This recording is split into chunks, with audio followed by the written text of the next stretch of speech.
isu nasab semakin melebar. Semakin ke sana, semakin ke sini.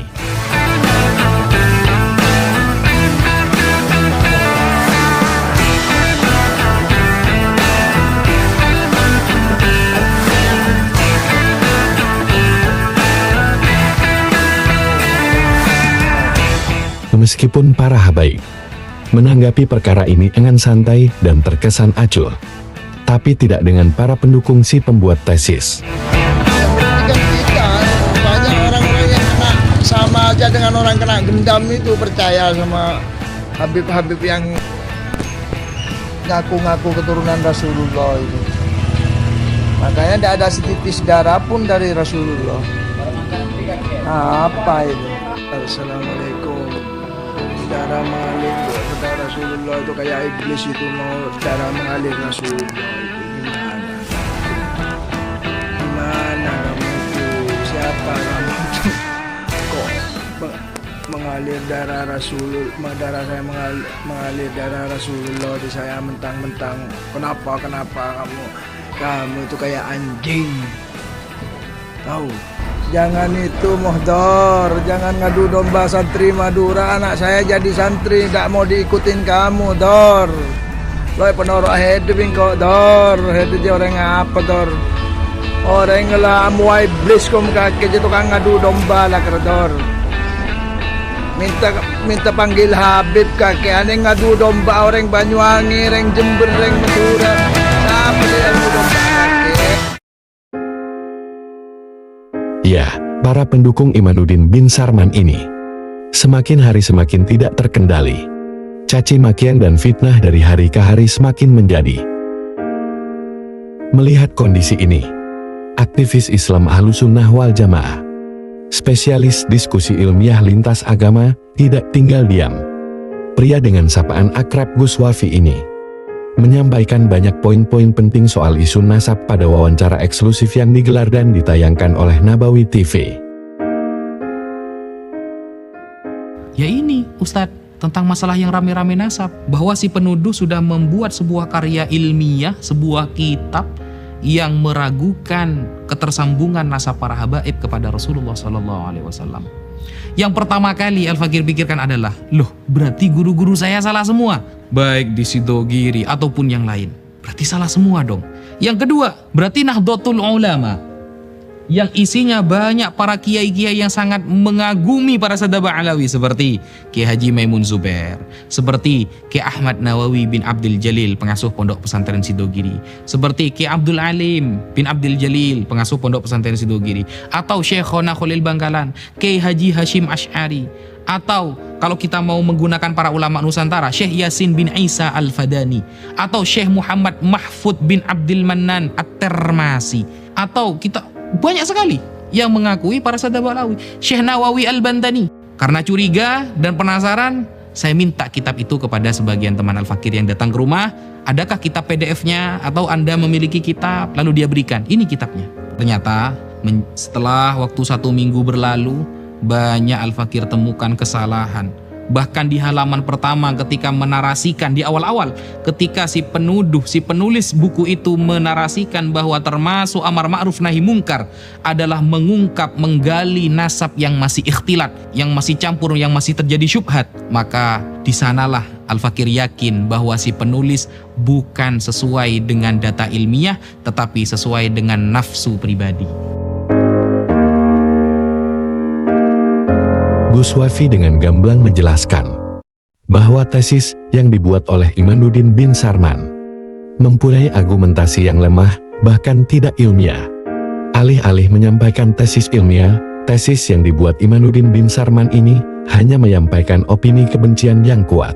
Ternyata sampai detik ini tidak disebutkan satupun ulama Ahlussunnah baik dulu maupun sekarang yang membatalkan, menafikan, atau mengoreksi, atau mengkritik para Sadah Ba'alawi.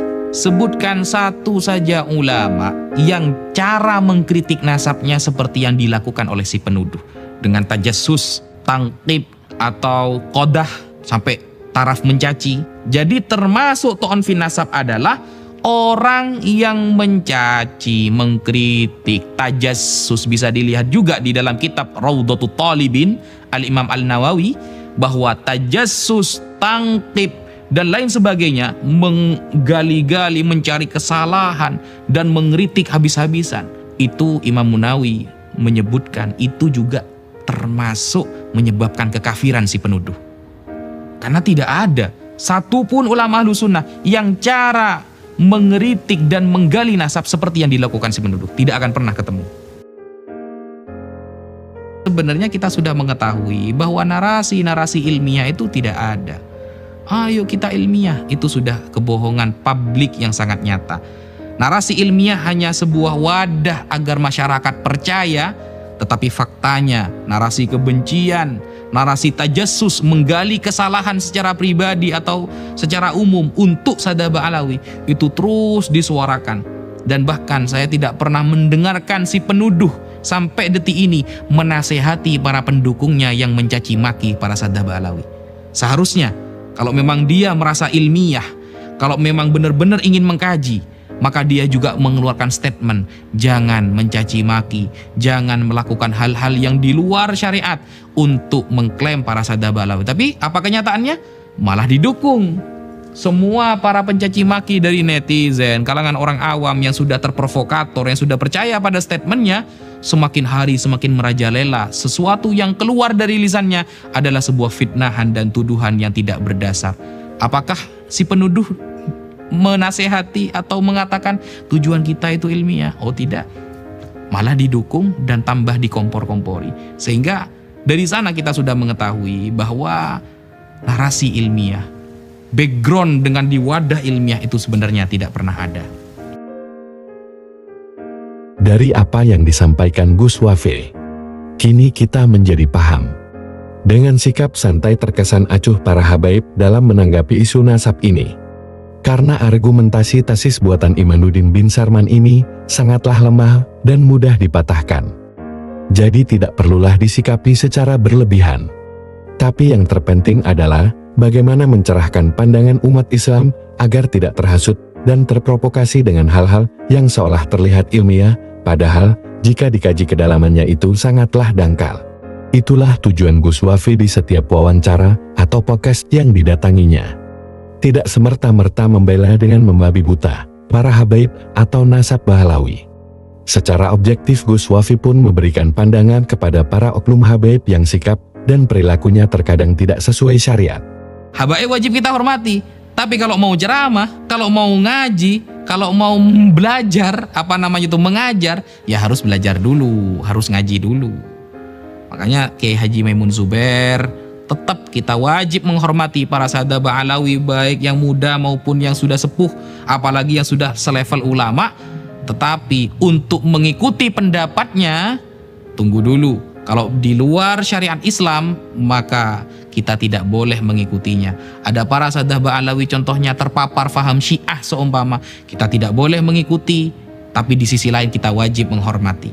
Sampaikan kebenaran.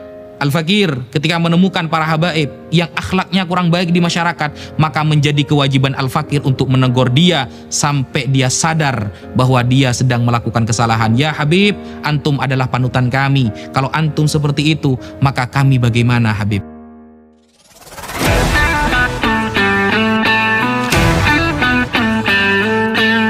Terima kasih sudah menonton tayangan ini.